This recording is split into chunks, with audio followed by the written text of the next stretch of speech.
like to welcome you all back to another Raised on Real Estate podcast. Greg Angelo and Brock Zevan are coming into you on this great day, Tuesday, February 2nd, Groundhog Day.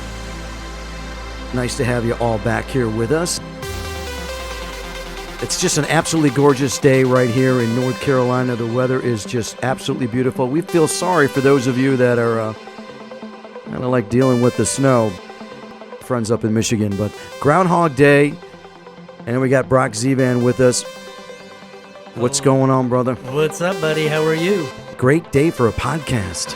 Every day is a good day for a podcast. Where was the groundhog at today? Did he see a shadow? I don't know if he saw it. Did he? Well, let's find out. I think we got something that's going to go with that one. Oh, yeah. It's 6 a.m. It's another day.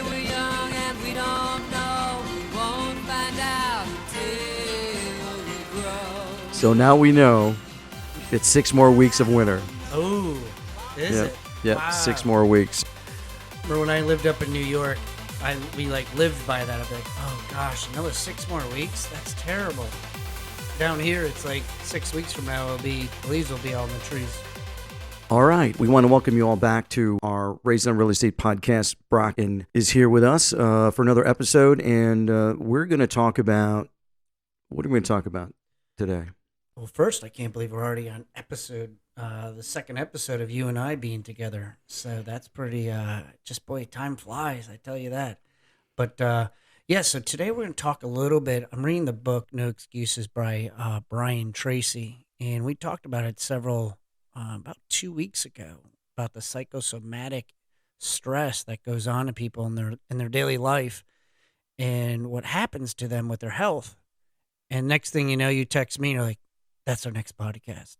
So here we are with that. And so we're going to touch a base on the psychosomatic. We're going to touch base a little bit about what stress, anger, carrying that negativity through you does to you in all levels of your life, business, personal, relationships, your kids, all that stuff. So you're saying that when you get mad that it's not healthy for you? Is that kind of like what you're saying? Let's just say I don't have a very good resume when I got mad or said things I shouldn't be saying because I did that knee-jerk reaction on emotion instead of taking the steps that I've learned now of, and we'll share it later, of just pausing, reflecting, even having to tell your significant other, like, you know what, I need a little bit of time before I want to make that response, because time has a way of always calming things down. But it's not healthy. I can tell you that. Okay. So those of you who are tuning in, we really appreciate you coming back. We want to thank all of our listeners who have been checking us out. Say it all the time, and we really appreciate those of you who have gone on our platforms in many different places to subscribe to our podcast. And it's interesting too because Spotify had put us up there. We really like that, and so we're going to sort of like craft this podcast for this sort of segment because we know even in our industry in real estate that it's very easy to get upset and get angry, and not just with what happens in our transactions, but really like in our daily lives when things don't go our way. And I think that it makes a lot of sense to have this sort of topic because, how do we deal with stress? How do we deal with anger? Is there an outlet that we can have for it? Do we need to get counseling for it if it gets to be a huge problem? Because you can carry that with you all day. And I think one of the things that you said this week, like during our morning motivational calls, is sometimes things that we deal with in our lives can consume us, consume our thoughts. And so if something is really upsetting you, you're thinking about it all day, and you've got other things that you want to do that need to be productive, like making phone calls or taking care of your transaction. And so how do you now? I mean, you've dealt with this before. How are you dealing with stress and things like that becomes maybe it's more positive for you now? So the first thing I'll say to you, though, in reference to just to get that vision, but also to get that feeling inside, this analogy I give you is going to be very unique in a way, but I think we all can relate to it. Stress and this negativity that you carry with you the entire day, it's almost like going to the grocery store when you're completely hungry. And it doesn't matter when you start your grocery shopping. all the way to the end of it, you're hungry still, and it stays with you. It doesn't like leave you because like, all right, I picked up some of the produce sections and my cart's full now. It doesn't mean my stomach's full. I carry it with me. I go through all the aisles. And how do we shop when we're hungry? We want to buy more things. Oh, let's get this. Let's get this. And we carry all this into us. And that hunger stays with us all the way till we get to the cash register.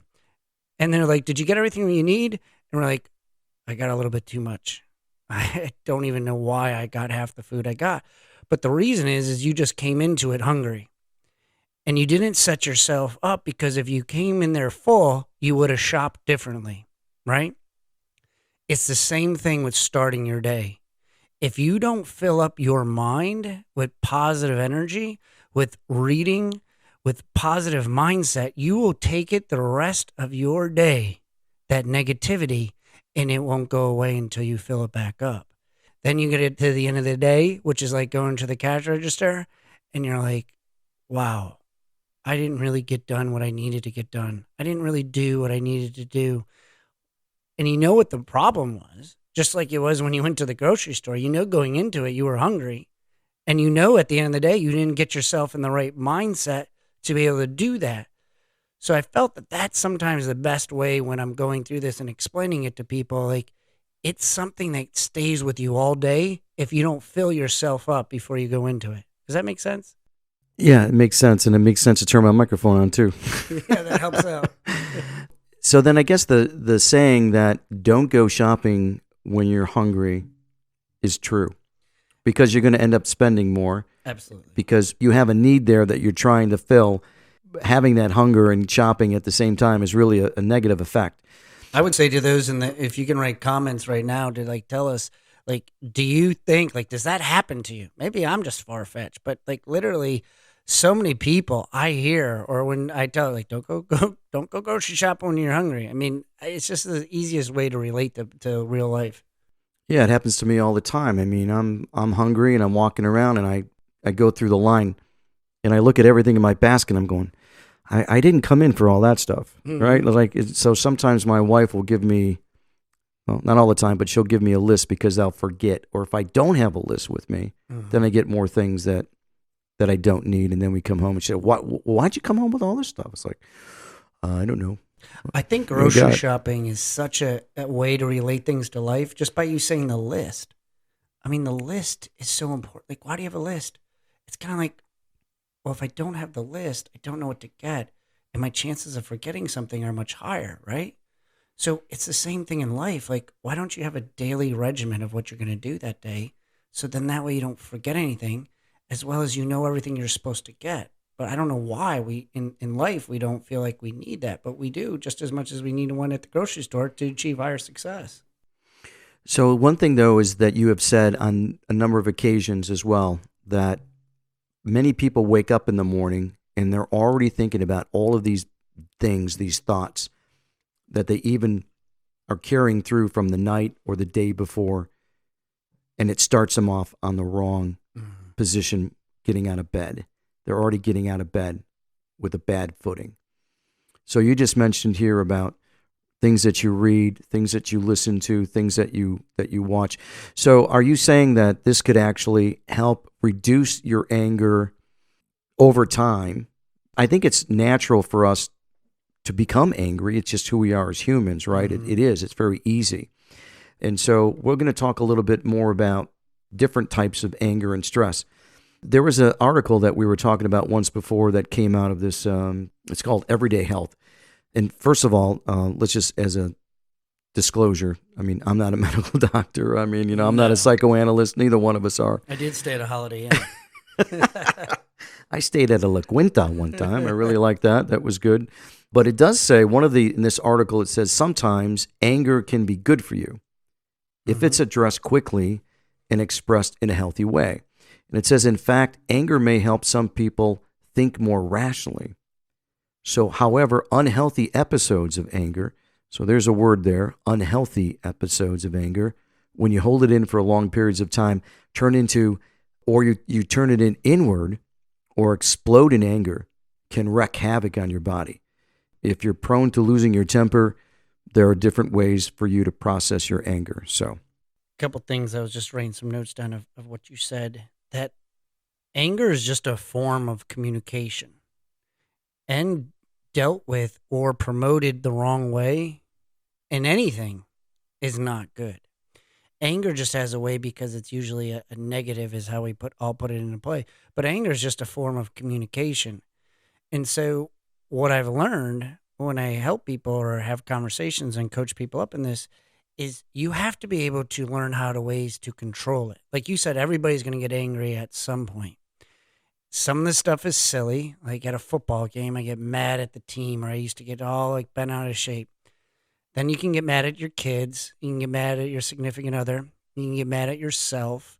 There's all these different forms of anger, but it's how you relate to it and putting it into a good position, or putting it into a perspective to allow you to be able to communicate it as well as accept it. And I think that a lot of people in this world, I know for sure more than 80% of people don't know how to handle anger, or they go into a victim mode that something took place to them, and then they react in a way that they just weren't prepared for because they didn't set themselves up. Like you mentioned, first thing in the morning, I know I'm going to have stress throughout the day. That's a given. Okay. I'm not special. I'm pretty sure you deal with stress throughout your day. I believe listeners on here are dealing stress throughout their day. They're dealing with challenges, but what they're not doing is setting themselves up to handle those stresses. So my best compliment is like, Brock, you never seem to get upset. Like, gosh, I thought for sure that would, like, wow, you got that going on. How do you handle? I handled it already first thing this morning. Like, whether it's prayer, whether it's mindset, whether it's affirmations, whether it's writing it down in my journal, whether it's listening to my motivation between Les Brown, Eric Thomas, Tony Robbins, all these are different individuals. So that way, when it happens, it's like, like something was going to happen. I didn't know what. Something was going to happen. I think that's the biggest flaw that we as society do, is we just don't spend enough time on our mental self and our mental abilities. So what you just said earlier was that when you wake up in the morning, you know you're going to have stress. Mm-hmm. But so why do you want to even like think about that, to put that in your mind? Because I think that another point that we've said, on our calls, on our team calls, is that like we don't want to like get up in the morning and like go to the vending machine and go in there and get like more negativity, right? You don't go to the vending machine and says, I'm going to have a Kit Kat, I'm going to have a Snickers bar, and I'll have some negativity with that. Right. Let me get some of that. Right. It's not something that we get up. It's like, that's not what we want. That those are things that can occur in our day. So is it better to have a different mindset?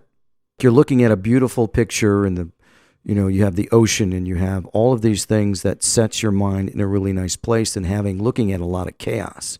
I mean, we don't really always know what causes anger, right? I mean, part of who we are is in our nature is that, but also it's if we don't get what we want, that also causes us to get into an anger issue, right? Doesn't it? It's like, so there's all these things that we want to have accomplished in our day. If we don't get that, then can make us angry. Really, then it becomes like, well, why didn't you get what you wanted? What decisions did you do throughout the day to not get you to what you wanted to get at? Most of the time, everything's through the root. There's a root to everything. There's a root to evil. There's a root to whatever the situation may be. And to go back to you brought up a really good point of like, well, I don't want to deal with the situation of, what is it? You start your day with already thinking about stress.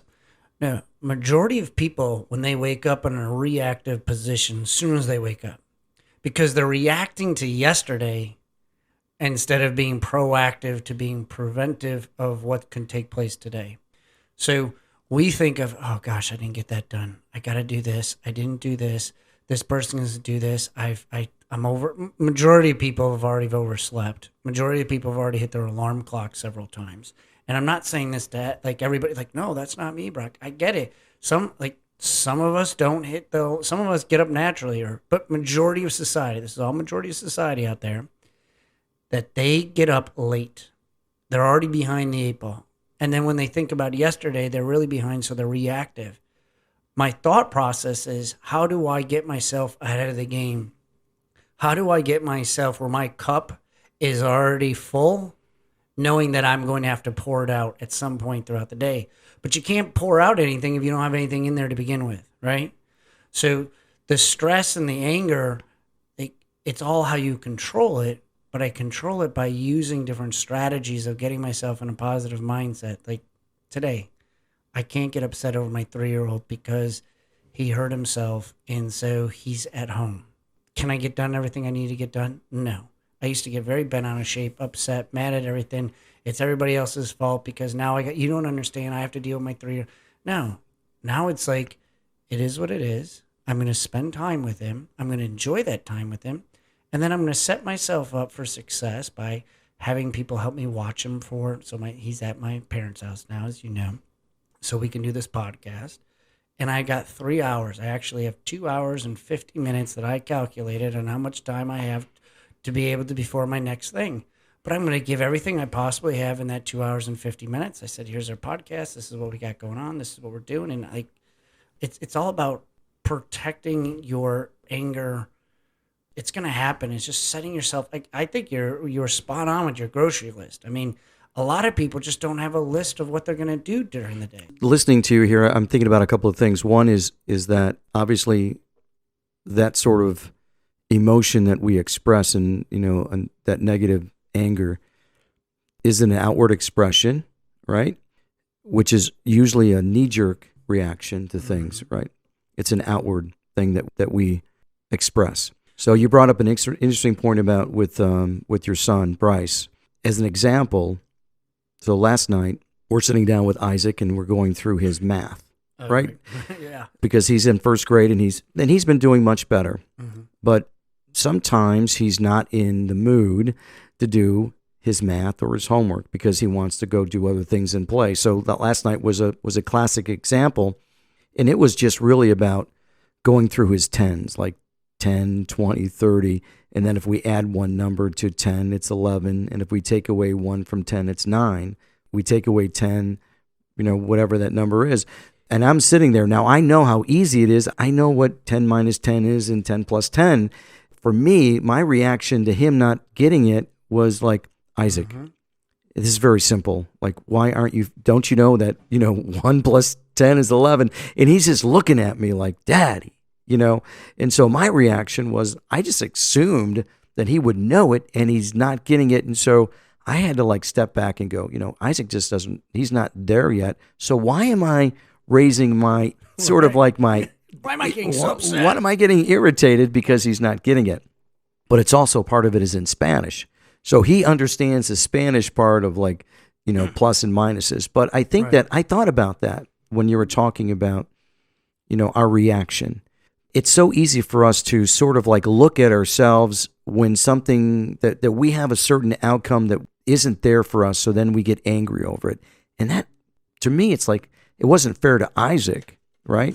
Was there anything that could have been accomplished from the way that I was dealing with it? And the answer is no, because I should have just been more patient with him, give him more time to understand it, because I do want him to grasp math, and even looking at it, it can be very simple. I'm sure there's a lot of parents out there who come home from work and all these things happen in their day, and their kids throw all these things down with them and go, I got to have this done before school tomorrow.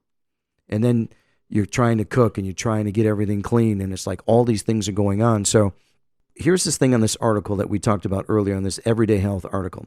It says that angry outbursts put your heart at risk, because you were talking about this, that started all this conversation with us a couple of weeks ago about how anger affects our health, right? Mm-hmm. So it says most physically damaging is anger's effect on your cardiac health. It says in the 2 hours after an anger outburst, the chance of having a heart attack doubles. Now, again, I'm not a doctor, you're not, but basically this doctor, this Chris Adkin, MD, who teaches a clinical psychiatric at Wake Forest University, talked about that. There's something called repressed anger, which is expressed indirectly or goes to great lengths that you try to control it, and that is associated with heart disease. So, we know there's a lot of things that stress has on our body over time, just like, people who smoke can cause a lot of damage to our body. So smoking is something that you can see it, you can feel it, you can touch it, that could cause problems to our health. But stress and anger isn't something that you can pick up and hold and put on a table. You can't buy it at Walmart. No. No. You could go through Walmart and get angry. Yes. It's like someone took the last Twinkies and I'm just... Or how many people got upset over the paper tissue issue, right? People listening, check this out. How many stores did you go to during all the stuff that we went through last year and you're upset because there wasn't any toilet paper in the aisle, right? I'm sure there's a lot of angry people out there. Today, it's trying to find COVID tests. Like how many of you are like frustrated that you can't find a COVID test and they don't have them, and then you're trying to wait for the mail, and it's just like all this stuff builds up. And we don't have any control over that. No. So I had to do it with Bryce. I went to 7 stores, 7 to try, because they wouldn't let him back into daycare without having a test. And I was so frustrated. Then I'm getting mad at the daycare when all they're doing is doing their job to protect everybody in there. And I'm like, all right, Brock, this is silly. Like, there's no need to get upset. What you should be upset with is, why didn't you do this like 2 or 3 weeks ago? Why weren't you prepared to have a test sitting there in your house to make sure? And it goes back to decisions I made and not being prepared for certain things. So now I've forecasted a lot more. I have tests now. I didn't buy one test. I have several tests. I got the test from the government. Like, I got everything that I need now. So if we got test problems, I don't want to go there with that conversation. You've got one from the government. They're all going to be positive. no matter what. Oh my goodness. All right. Well, I want to talk about something that you said here, since we're going back and forth on something you brought. You talked about outward expressions of anger. I think there's also a worse one than outward expression, and that, needless to say, is inward expression. And the inward expression of anger, and why it's more dangerous, it's kind of like a jack-in-the-box. Because at any given point, you start spinning that jack-in-the-box around, you don't know when it's going to come out, and nor do the people around you, but it's the smallest little trigger that all of a sudden it's like, it erupts, and the people are like, usually it's your significant other, usually it's your child, usually it's a close friend or family, somebody at work, like, whoa, where did that come from? And it really came from something that happened like 9 months ago that you've been marinating on and putting inside your body and just holding on to it. And so I tell people, and I tell everybody on this, if you have one of those, and you're like, write it down. Write down the anger that you're feeling and put it in a journal, okay? Write it down, because it's going to help diffuse the situation, because at some point, if you don't communicate it, it will erupt. If you don't write it down, it will erupt, and it will be more explosive than it would be in an outward, because we're just manifesting it inside of us. And it's so important to be able to just let it loose, write it, communicate. I tell people all the time, especially in my relationship, like, one of the differences, my first marriage, and I'm not married again, but I've learned a lot in relationships now. But something that happens, it's, let's stop traffic, let's discuss it. And I make sure that Wendy knows, like, here's what made me upset. This is what got me a little frustrated with you, and it's important that I share it with you. Because if she does the same behavior patterns again and again, it's not her fault anymore. It's my fault, because I never communicated to her what was eating up with me inside. Now, if she completely does it over and over again, that's another conversation. That's another problem that you have in our relationship. But we've never had that, because I communicate. I say hey, this kind of bothered me, and here's how it made me feel. And I really would appreciate it if we kind of not go down that, like, do you understand where I'm coming from? And I don't think a lot of people do that. I think that is extremely important, because there are things that we hold on to that we haven't resolved from our past. Mm-hmm. And they can also manifest themselves into something bigger over time if, one, we don't deal with them. Because then they can become a bigger monster. So I have a sort of an interesting example that someone had told me some time ago. And this came from someone that I know who's a pastor in a church. He was giving this example that he came home from a very long day, very stressful day, and he walked into the home, 5 o'clock, whatever time it was, and he saw his wife sitting at the table talking on the phone. And then he looked around the house. Dinner wasn't ready. Laundry wasn't done. The house was a mess. And he's like, I've been working all day, and I come home, the meal's not cooked, the dinner's not done, the laundry isn't done. He had to step back. His wife looked at him and said, you have no idea what my day has been like. No idea. His example was to say, look, we need to realize what someone else is going through in their lives before we jump on them because we aren't getting what we want. That was like a knee-jerk reaction of anger. So maybe another way to try to deal with that is to not put ourselves in like the first position. It's like we talk about giving, especially in our industry, in our business, because right away we want to get that listing. We're thinking about our commission. And we're not even thinking about what's going on in that homeowner's life or the buyer's life because we want results right away, right? And so right away we put ourselves in a position like, well, I want this done. I want to take care of that. And it's not happening right now for me. And this is not good. Well, what's going on with your client? Maybe you need to have a different conversation with your client to find out what's going on in their lives and dig a little bit deeper before you start coming up with things that aren't even happening. Right? Well, most people don't even in the real estate industry. How many times do I tell you guys, did you do your buyer consultation? Did you do your pre-qual with them and having a conversation before you even go to your listing appointment? Did you dive deeper into them? Because majority of the time we're a Pop-Tart agent and all we do is we're like, oh my gosh, I got a listing. I got to go to it. And you haven't even done your homework. You haven't even asked them the key ingredients and the questions. And then what happens when they don't go along with you, you get upset. And it's like, oh, it's their fault. They weren't ready. They didn't do this. They didn't do that. I'm like, whoa. You didn't even do half the beginning steps to be able to get them. I don't even know why you're going out there. You went out there and didn't even ask them that they don't want to buy this or sell this for another 9 months. Why the hell are you going out today? There's no need for that. It's your own. I use the word buffoon. I'm like, you're the buffoon that went out. You didn't even ask the right questions. And majority of agents are like that because they don't know. You don't know what you don't know. And that's why it's so important to be around people that either A, experienced, you're getting the knowledge, but you can save a lot of these anger problems. You could save yourself a lot of headache by just understanding some of the steps in the process they go through.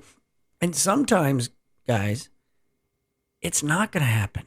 And they are going, no matter what you do, they're not going to, I had a client recently, I had it all teed up, it was ready to go. And then all of a sudden there was like this little hiccup. There was this little issue that happened. And I got mad. I got upset. I didn't say it with them, but I just got upset in reference to, you took time away from my kids. All these things took place. And I just started getting bent out of shape. I'm like, Brock, why are you so upset? You had an opportunity to earn business today, which is more than maybe some people did. And the anger started to diffuse itself when I started to talk about it, which then goes into the realm of understanding, did I know something bad was going to happen today? And not to say that that was bad, but I was able to diffuse myself because I was mentally prepared because I've been reading, I've been writing, doing my affirmations, getting myself in a check. So when ding, ding, ding, ding, anger's coming, it doesn't mean that I went off the handle. It means let me pause for a minute. Let me reflect on the entire situation and pull something good from it instead of go to victim mode and get all bent out of shape on it. And I think we have a lot of issues in the real estate industry because we don't want to look in the mirror. We want to blame everybody else. The inspector's fault, the title, it's the attorney, it's my client, it's the other agent. We also got to take ownership, guys. A lot of that stuff comes from us too. And how and getting angry is not going to help you out in any way. It's interesting too, because anger triggers a lot of the other responses because it does, the article is talking about, it triggers depression. Mm-hmm. So there's things that can sort of elevate your anger through the day, the things that you haven't gotten resolved. So think about that for depression. You brought up a key point with depression. Because what do people do the majority of the time when they go home? Long day, tough day, what do? Poor me. And then what else do they pour? Out on somebody else. And what else do they go into the fridge to pour? Oh, okay. So to overcome the depression is go to the bottle or something like that. They go to a drink. Right. I need a glass of wine. I need to unwind with a glass of wine. I need to have a beer. I need to have a shot. And they're putting in depressant substance in their body after they're already depressed. And then they do that and they marinate on it. And then guess what? Next thing you know, it's 10 o'clock at night. They fell asleep on the couch and they weren't even able to depress or decompress. That was the word I was looking for. Decompress what happened so it doesn't happen again, or to better themselves the next day. It's like, oh no, let me put this in my... And I did that a lot because my drinking was my mask. My drinking hid everything. So like and once you do it all the time, it was just like I was numb to emotion. And anger was, so I never got upset. I was the happy guy because I was numb all the time. And I just think what you brought up of the depression is such a key ingredient because of the decisions, once again, that we're making. And if we make right decisions, we might not have that situation take place. And none of this, guys, is easy. I'm telling you, it's not easy. Like, whoa, Brock, you don't understand. I'm not saying I understand your situation, but I get it because I did it for like 17 years of drinking. And it didn't get me in the position I needed to get in. I was going through a program. It was through the National Association of Realtors. It was a course on being an expert in negotiations. That was the title of the class. I think it was like 16 hours or how many it was. It was an entire week, and you get your CE for all of that. But what was interesting that was always coming up, it wasn't so much about negotiating between this and that in a transaction. It was actually the way that you handle the things that are taking place in a transaction with the other side, right? With whoever you're co-brokering it. One of the things that the instructor talked about was when you're in a situation of you're trying to get something either for your client or you don't like what you're hearing, instead of just like picking up the phone and, the client doesn't want this, doesn't want that. It was, well, let's wait 24 hours. Mm-hmm. Before you just go at it or go at someone to try to get what you want done. Just take a break. Let's calm down. Wait 24 hours. Don't make a decision right away. Because you could get a phone call and someone says, hey, Brock, we looked at that house over there. It looks really good. But man, we walked through this house and we see all kinds of problems in it, all this other stuff. And like, did you like really like go through this house and before you listed it? And yep. like now you put this thing on the market and like, what were you thinking? So you could say, well, you know what? If you don't like it, then get out. Yep. Now, is that really a good response? Because now you're kind of upset because they're coming after you personally because they're telling your you ego's hurt. Yeah, and you didn't do your job. And the price that usually get it on the exactly. Are you crazy? Thinking? Yeah. Part of that process of going through that program was just taking a step back and saying, you know what? Don't respond right away, especially in text. How many times are we so quick to text our immediate thoughts? And then, because like once you click send, it goes. And it's like, you know what? I probably shouldn't have sent that. Mm-hmm. It's probably not a good idea. Or especially when you get a call from a client and they're very upset about something that you had, all the lights are on in the home again. I came home and all of this stuff and like, why did this happen? And you blame somebody. You immediately, it wasn't me. It was the other agent. Like you go into a defense mechanism because you get bent out of shape because you're upset because they attacked your integrity, the intact of what you are. And like, well, what else are they going to do? Give you a high five that the lights are on and you left the house unlocked and the cat's outside? Like, I'm pretty sure they're not going to be like jumping for joy. But we have to accept that. And they hired us. Our job is to make sure that the house is secure. And I've learned, it's like, you're absolutely right. I'm very sorry about that. I'm going to call the agent and see what we can do to fix this. Obviously, do you need me to come out there and take care of your cat? Like, what do you need me to do? And most of the time, no, it's fine. I just want to share with you what we walked into. And it's like, all right. And then, like, they're fine. But we don't go to defense mechanism. You take ownership and see how you can help them. And you diffuse the situation. Right. And that also reminds me what you're talking about this week, too. And part of that, like you were talking about, like the Serenity Prayer.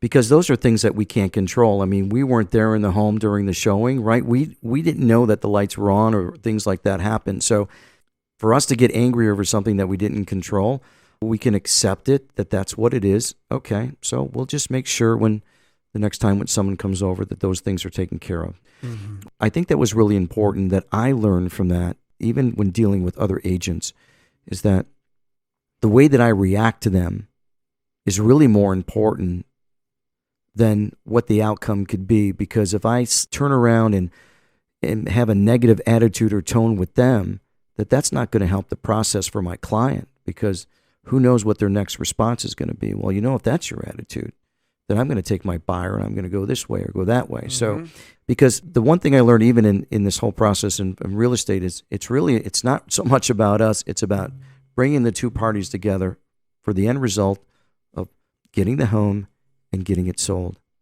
And many times we put ourselves into the position that it's about us. But going back to the anger issue and talking about the effects of it, because we talked about a little bit a while ago about people who smoke, it can hurt your lungs, but also talks about that over time, if we don't handle stress in a certain way, it's going to cause us to be unhealthy down the road. Mm-hmm. The smoking thing and the whole anger thing, I tell you, is why do most people continue to smoke even though it's bad for them? It's because they can't see inside their lungs. If they were physically able to see what their lungs look like, I guarantee it, they would stop. If their exposure of their face looked like their lungs, I guarantee you they would stop, but you can't see it. Just like you said, you can't go to the store and buy anger. You can't really go see anger. Sometimes anger's hidden so well, it'll hide behind a smile. You don't even know it. But they're so upset deep down inside them. They got so numb to anger because it goes into that internal anger situation that we talked about earlier, that it is just as bold as it could be, and he'll smile, sneak up right on you. I tell people all the time, listen, if you bring anger to work, he'll hang with you at lunch, he'll hang out with you at the water cooler, and he'll even get in the back seat again and drive all the way home. And it stays with you until you decide to handle it or have conversations or write it down or deal with it. Because anger, he'll hang out with you all day, come in the shower with you, brush your teeth, he'll come to dinner, he'll come everywhere with you because you're not allowing it to release itself. I challenge people, like, especially in the real estate industry, because we are a relationship business.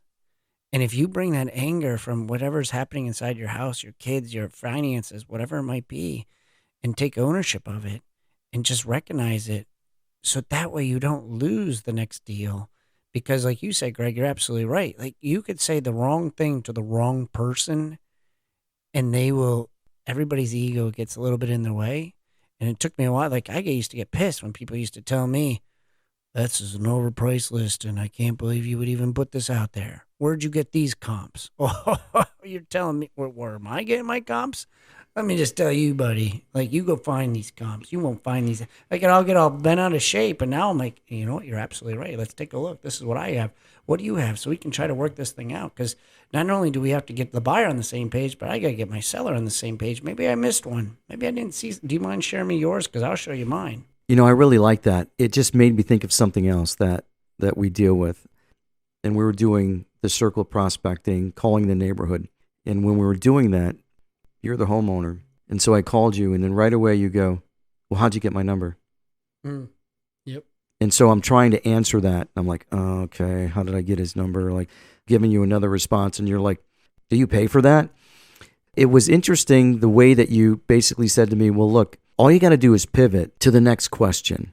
You understood that what it is, but instead of trying to hammer out, trying to answer it, Right. You just move on. And the way that I'm looking at it is this way. So instead of someone trying to retaliate against it's an overpriced listing or you don't have the comps, instead of just going back in the same path, just say, so what do you think? Do you like the property? What can we do about it? Or shift it. It's like you're moving numbers away. Do you have? It's like that's what you're talking exactly. Or instead of standing there in the fire, about. trying to get the smoke out of it, just move to a different atmosphere or create a better atmosphere.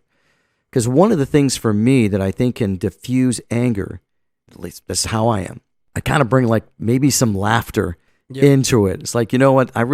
I really appreciate you calling me today. What was going on with you today? And it's like, oh my goodness, man, I can't tell you what happened. Now, this whole conversation about the comps could just dissipate because you shifted the conversation into a better position. Many times it's something that we should work on when we're having conversations, even with a seller who's very upset that you called them. Like, why are you calling me like at 8 o'clock in the morning?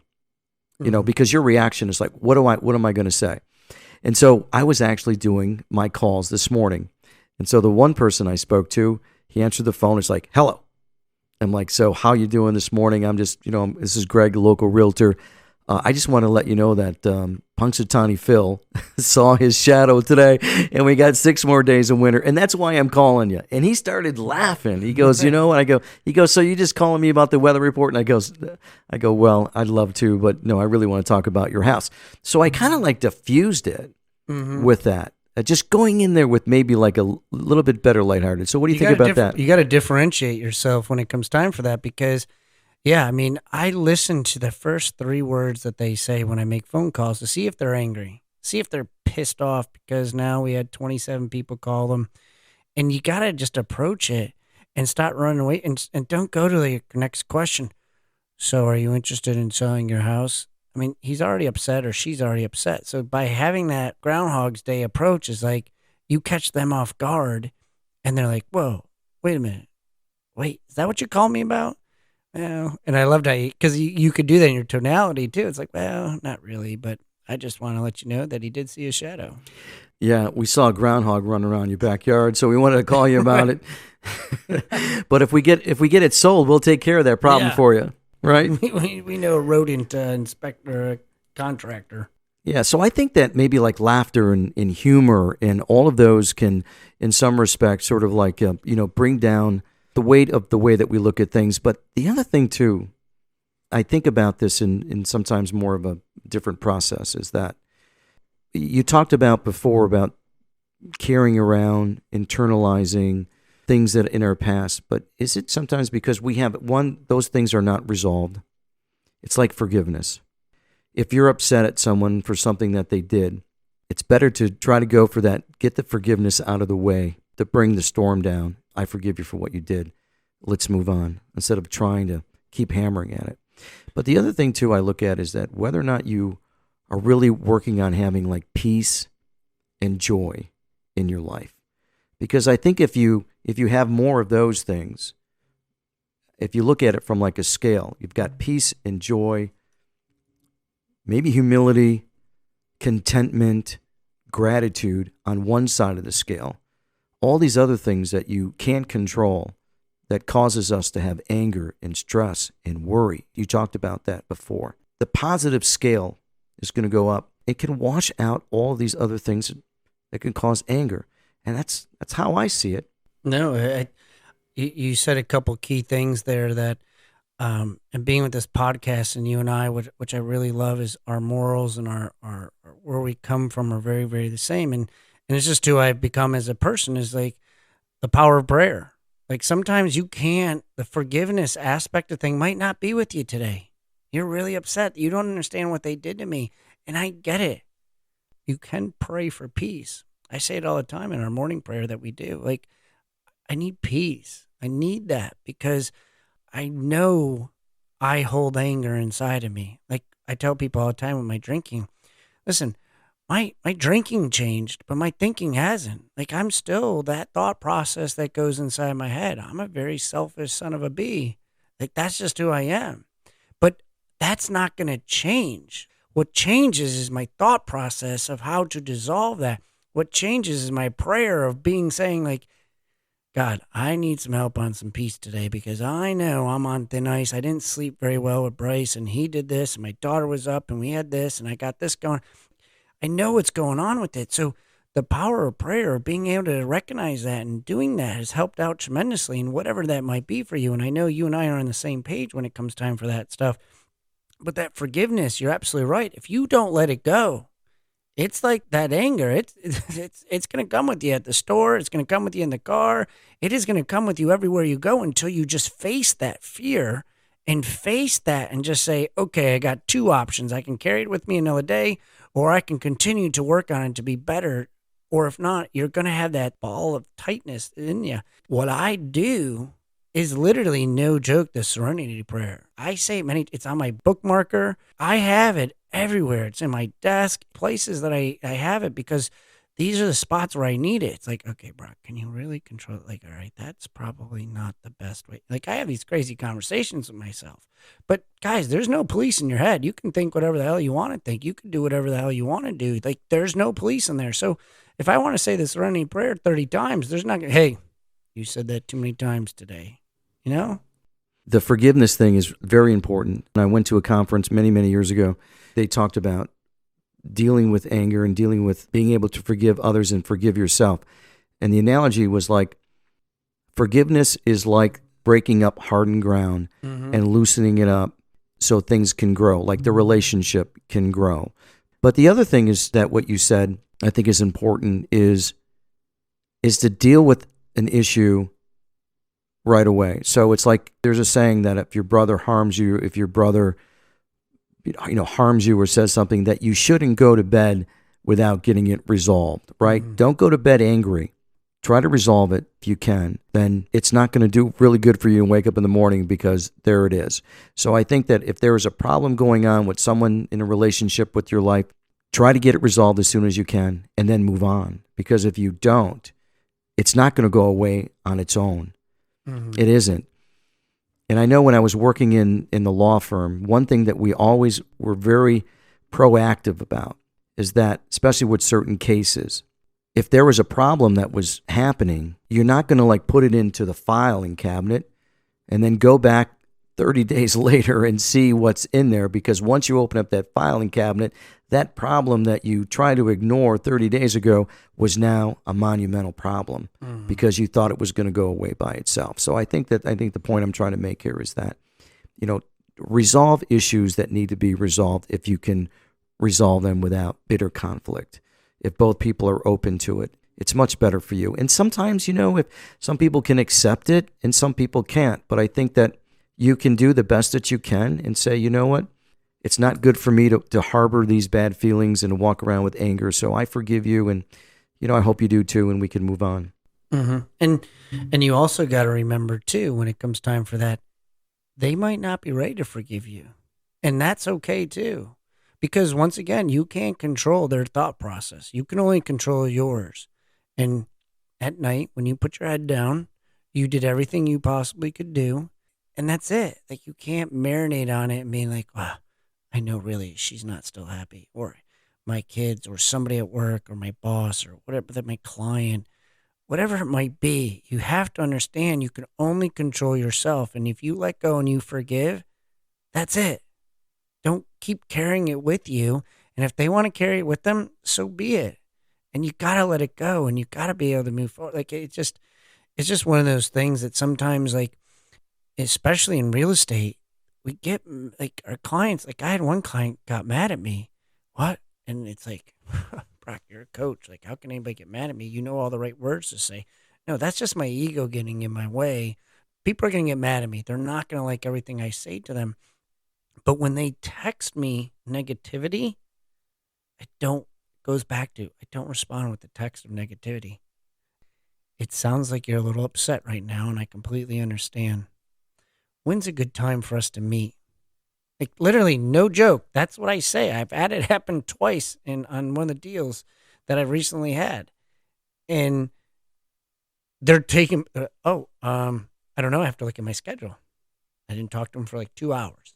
They finally came back. Well, it's not that important. We don't really need to meet. I apologize. I was a little bent out of shape. It diffused itself by putting the ball back in the other person's court, and the boomerang, not having it come back, and just like letting it go, putting the ball in their court, diffusing it in the correct way, the best way possible.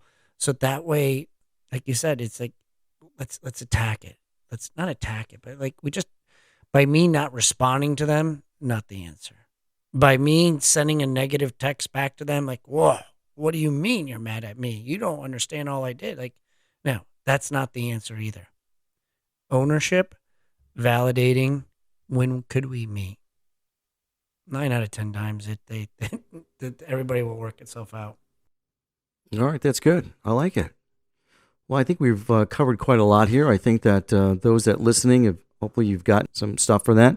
We were going to talk a little bit about the Super Bowl. I don't know what your thoughts are on that. I know we're people like these guys shift gears real quick, but there might be some people getting angry if they don't get their team won, which is also kind of an interesting subject. But I've also dealt with anger because I'm a Jets fan, so I've just kind of gave up on them. So there's no anger there.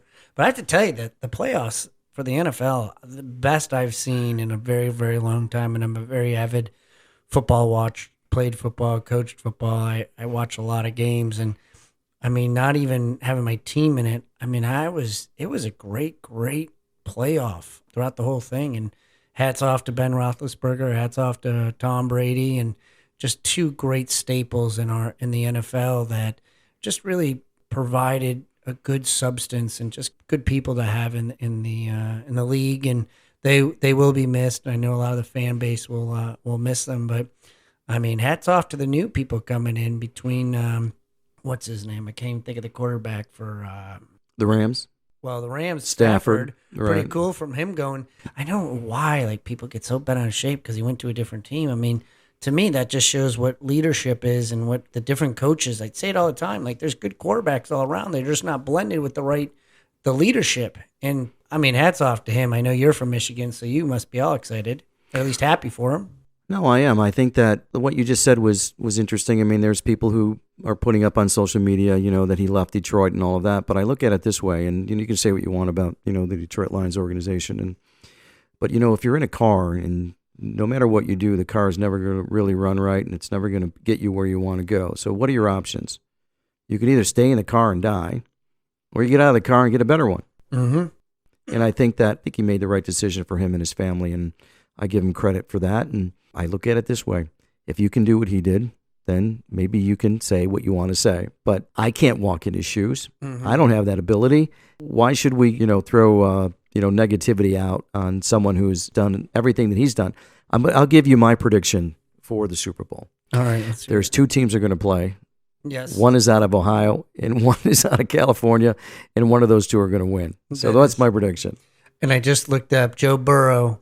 Did you know that the Bengals literally 2 years ago were like a 2-win team or a 4-win team?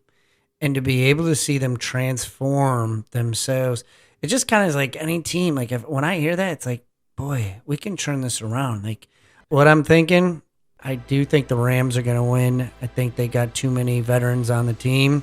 When you're a rookie and you're entering into the Super Bowl, it's very challenging. So I think the Rams are going to win. It's going to be close, but they're going to win by a field goal because everybody's been winning by a field goal at the last second throughout the whole playoff. So the Rams win on this one, 27-24. Ooh, yeah. I'm going to also take the Rams because I do like Stafford. I'm going with 31-21. Okay. Rams. I think they're going to get over. What's our bet here so we can let their listeners know? So if I win, you have to produce and edit our next podcast. Oh boy, I'm in trouble. And you'll do the introduction. Right. Right? That's the way to do it. I think this is going to wrap it up for us, for Brock and I on this podcast. We thank you all for being here, and we hope that you learned something. We try to be also entertaining on it. Our vision is to try to help people in this industry of real estate or anywhere else that you come from. And as Brock said last time, we love to hear responses from you as well, right? You can comment anywhere. Yeah, it helps us out, gets us to know, and anything that you want us to talk about in the future with our next podcast. And, we're always looking to put things together because we want to make it relatable to life and real life situations, because that's what life's all about is overcoming this and working together. I love it. It's been great. It's been fun, man. Yeah, you too. I appreciate it. Okay, so everyone out there, we appreciate you. Continue to help us grow with our podcast, and we want to thank all of those outside the United States that have been checking out our podcast. So that keeps growing. We're on like 4 different continents that are hearing us. We thank you for that. For Brock Zivan, this is Greg Angelo with Raised on Real Estate. We wish you the best. Stay safe, and we'll see you next time. This has been a Planet One radio production.